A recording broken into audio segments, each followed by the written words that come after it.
Hi, hello everyone. Yes, after 8 months, today this is 4 December Friday. Not after 8 months.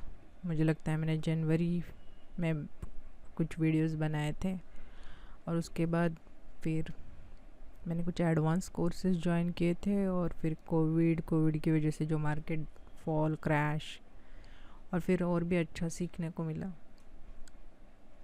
तो video बनाना ये side में रह गया। अब जब मार्केट वापस एक हाई पे आ चुका है और बहुत सारे लोगों को ऐसा लग रहा है कि काफ़ी बुल रन हो चुका है, शायद गिरेगा, तभी पहले एकदम से गिरेगा तो नहीं, शायद करेक्शन आएगा। बट अगेन हम लोग अब वापस से अपना पढ़ाई शुरू कर देते हैं। मैं ये एक स्टॉक कुछ स्कैनर की हेल्प से ढूंढा है, bed Mutha industries. What actually bed muta industry do is this industry provide the products for retail, power, automotive, infrastructure, copper and wire rope structure. Means if you will visit this website, अगर आप यहाँ पे visit करते हो तो आपको समझ में आ जाएगा, ये वेबसाइट एक्सप्लेन कर ही देगी कि ये कौन से क्षेत्र में सेवाएं प्रदान करती है अपनी। ठीक है, तो हम लोग इसका चार्ट जाके देख लेते हैं। मैंने ये चार्ट क्यों सिलेक्ट किया है, पहले तो मंथली पे चलते हैं। ओके, मैं ज़रा ये ये चार्ट, ये स्टॉक जब कभी भी लिस्ट हुआ होगा काफ़ी अच्छा रन अप करके और फिर बस इसने ज़मीन की ओर ही देखा है। बट अब ये जो 2011 से लेके अभी 2020 यानी 10 साल इसने साइडवेज ही निकाला है। यहाँ पे जो क्षति पहुँची थी प्राइस को, जो भी हानि हुई थी प्राइस की, वो फिर बाद में नहीं हुई है। और अब जो भी इसमें उठा पटक हुई होगी, जब कभी भी इसको किसी ने बेचना चाहा होगा, these red colour volume bars, but अभी प्राइस उतना यहाँ पे इरोड नहीं हुआ है, उसको क्षति नहीं पहुंची है, हानि नहीं पहुंची है। ठीक है, जैसा कि यहाँ से हुआ था। और अब शायद से कुछ टर्न अराउंड स्टोरी वापस बन रही है। वाई आई एम सेइंग वापस, क्योंकि पहले बार यहाँ पे हुई थी जब इसने 20 सिंपल मूविंग एवरेज क्रॉस किया था, दूसरी बार यहाँ पे, और अब ये तीसरी बार है। ये मंथली चार्ट है मैं बोल दूँ, और यहाँ पे आपको ओपन हाई लो हर एक कैंडल का दिखाई दे रहा है। ओके, तो जब भी कर्सर प्लेस करूँ तो वहाँ पे आप प्राइस देख सकते हो। अब इस कैंडल की विशेषता यह है कि इसका ओपन एंड लो बिल्कुल सेम है, 20 रुपीज़ 35 पैसा। ओके, ये मल्टी बैगर कब बन सकता है, जब ये पूरा ऐसा घूम के इस प्राइस के ऊपर क्रॉस करके जाएगा। लेकिन इसको हमें यहाँ पे क्यों पकड़ना है? अब हम लोग पढ़ाई के लिए अपना ले रहे हैं, तो देखो कि जैसा मैं हर बार बताती हूँ कि एंट्री कहाँ पे होगी, एंट्री जोन्स, हमारा स्टॉप लॉस, कि अगर उसके नीचे अगर ये स्टॉक जा रहा है किसी प्राइस के, तो हमको उसके बाहर निकल जाना है, और उसके टारगेट क्या हो सकते हैं। ओके, तो मैंने कुछ लाइंस मार्क करके रखी हैं। ये देखो, ये सबसे नीचे जो ब्लैक लाइन है ये सारे लो दिखा रही है, बराबर। ये लो टेस्ट कर रहा है, यानी इसके बाद ये लो अभी नहीं आए हैं, अब प्राइस यहीं से ऊपर जा रही है। दूसरा ये है कि यहाँ पे मैंने क्यों किया है ये जो एंट्री, यहाँ से पहली बार प्राइस ने ब्रेकआउट दिया था।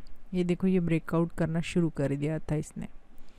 ओके, तो अब हमें अगर प्राइस यहाँ तक फॉल होती है तो हमको बाय कर लेना है यहाँ। तो ये हमारा एंट्री जोन है, जो भी यहाँ से यहाँ तक हमारा एंट्री जोन है। ठीक है, जैसा प्राइस ऊपर जाने लगी तो ये 20 मूविंग एवरेज भी ऊपर जाने लगा, तो ये 20 मूविंग एवरेज कुछ तो ऊपर आना शुरू कर देगा। जिस मंथ में प्राइस इस 20 मूविंग एवरेज के नीचे क्लोज होगी, जैसा ये मंथ में प्राइस 20 मूविंग एवरेज के नीचे क्लोज है, तो ये देखो ये गिरता गया। और आपको RSI भी दिखा रहा है ये इंडिकेशन। अभी हमारा RSI क्या दिखा रहा है, monthly above 60, which is really very good from technical analysis point of view, या टेक्निकल स्टडी जो लोग करते हैं उनको मालूम है।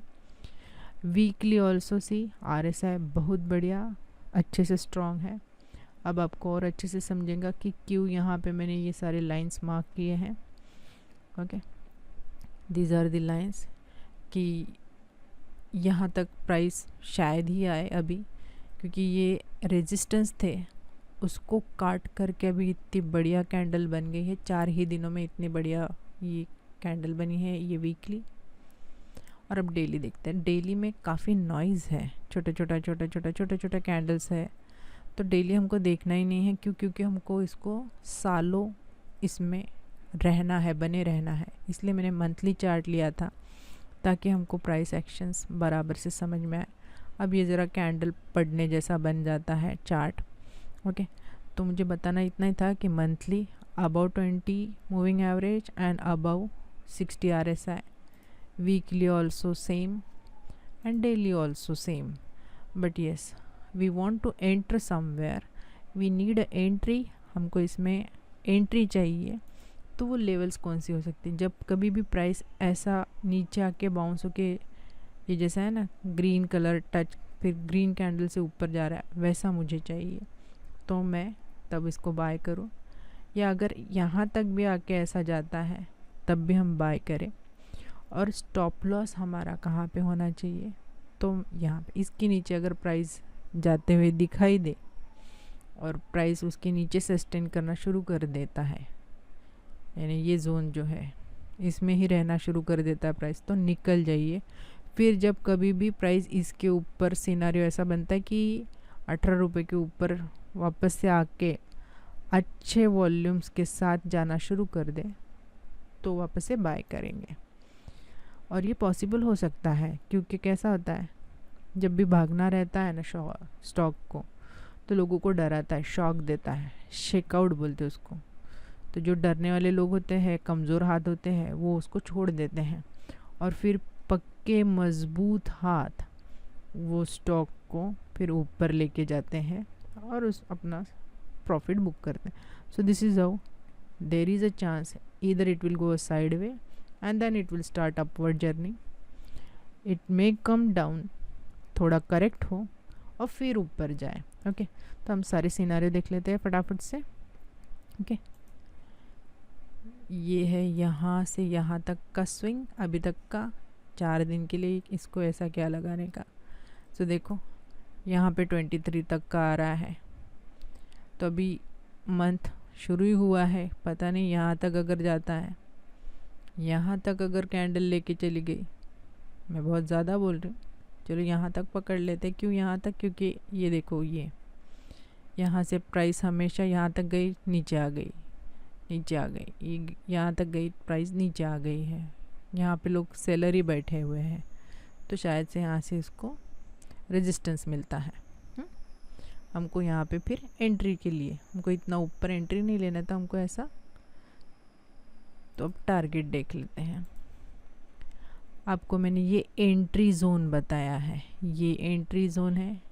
इसके ऊपर से प्राइस ऐसी चली जाए या नेक्स्ट वीक यहाँ से आगे आगे जाए, yes you can enter and keep your stop loss moving upward side। इसके साथ आपका stop loss चलते रहेगा, ये जो 20 सिंपल मूविंग एवरेज है इसके साथ। and let's put apply।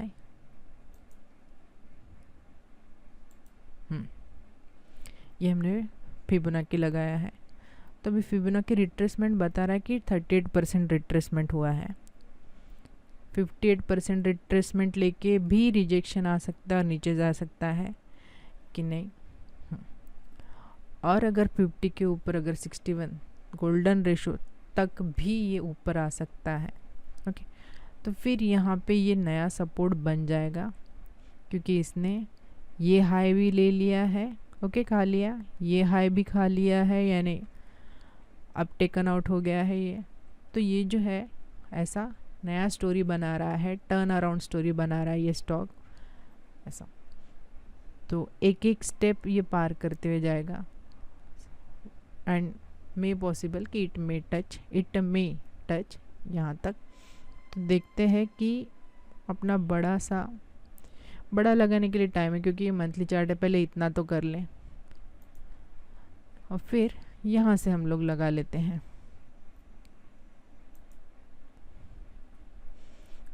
बड़े रिट्रेसमेंट का ये यहाँ तक आ रहा है 23%। तो इतना तो टेस्ट करना बनता है स्टॉक का, जब कभी भी आए इतना ज़रूर आए। यहाँ से रिजेक्शन ले सकता है, फिर देखते हैं इसका नया सपोर्ट कौन सा बनता है। क्या ये प्राइस बनेगा, ये बनेगा, वो तो वक्त ही बताएगा कि हाउ मच, यानी यहाँ पे वॉल्यूम्स बनते जाते हैं। क्या वॉल्यूम के बार ऐसे बार बनने चाहिए अबव एवरेज वाले, ये प्राइस एक्शन को सपोर्ट करने वाले। और फिर एक नया टारगेट आपको यहाँ पे मिलते जाएगा धीरे धीरे, क्योंकि ये मंथली चार्ट। लेकिन एक बार ये स्पीड पकड़ लेगा, और अगर सच में इसमें मल्टी बैगर या किसी को स्टोरी मिल गई इसमें, बाद में लोगों के ध्यान में आना शुरू कर देगा। देखो ये एक हाई और ये हाई है, ये ब्रेकआउट हो गया यहाँ से 50, और इसका लो है शायद से 6 रुपया 65 पैसा। ठीक है, फिर भी 40 रुपीज़, यहाँ से 40 रुपीज़ यानी 90 रुपीज़, यानी दिस इज़ क्वाइट पॉसिबल कि ये यहाँ तक जाएगा। फिर बहुत जब जाता है कि जिन लोगों को कप एंड हैंडल मालूम है, कप एंड हैंडल ब्रेकआउट, उनको मालूम है कि फिर स्टॉक आगे जब बढ़ता है तो ऐसा फास्ट जर्नी पकड़ता है, फास्ट लोकल पकड़ता है ऑन डेली।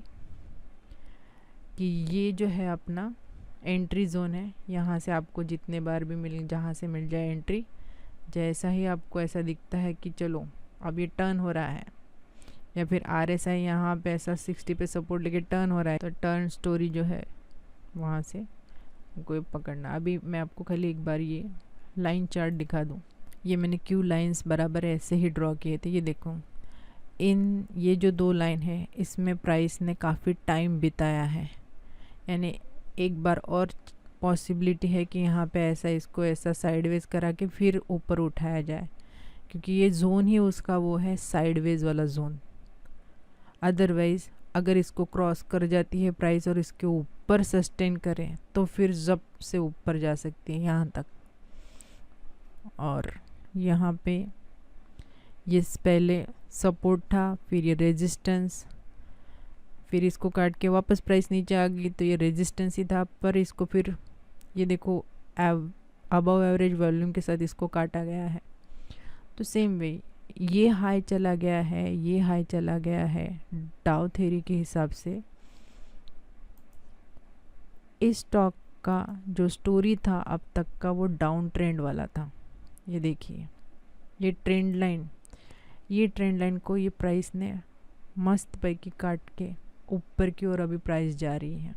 ओके, यानी ये ट्रेंड लाइन कट चुकी है। इसका मतलब अभी के लिए तो भी कुछ महीनों के लिए ये जो डाउनवर्ड जर्नी थी वो रुक चुकी है। अब आपको ये जो 2 बॉटम लगे हैं इस पर से भी समझ में आ रहा होगा कि अभी नेक्स्ट जो बॉटम बन रहा है लोअर बॉटम, तो ये लोअर बॉटम है, उसके कंपेयर ये हायर बॉटम है, ये और भी उसके ऊपर का हायर है। डाउ थ्योरी शुरू हो चुकी है कि higher high, higher low, higher high.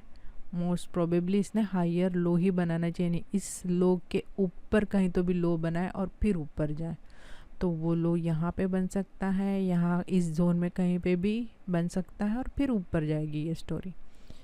यानी फिर ये हाई जाने चाहिए, ये 2 जो है हाई, इसके ऊपर प्राइस आएगी, वो फिर वहाँ पे सस्टेन करके एंड ऊपर चाहिए। तो आपके लिए एक और यहाँ पे ये देखो, this is what I want to say, ये रेजिस्टेंस है, ये रेजिस्टेंस क्रॉस होना चाहिए। तो एक एक हर्डल क्रॉस करते हुए प्राइस ऊपर जाएगी। जो भी रेजिस्टेंस कट करेगी उसे सपोर्ट एज अ टेस्ट करने आना चाहिए, फिर ऊपर जाएगी, उसको सपोर्ट एज अ टेस्ट करने आना चाहिए, फिर प्राइस ऊपर की ओर चढ़ेगा। Okay, so thank you everyone.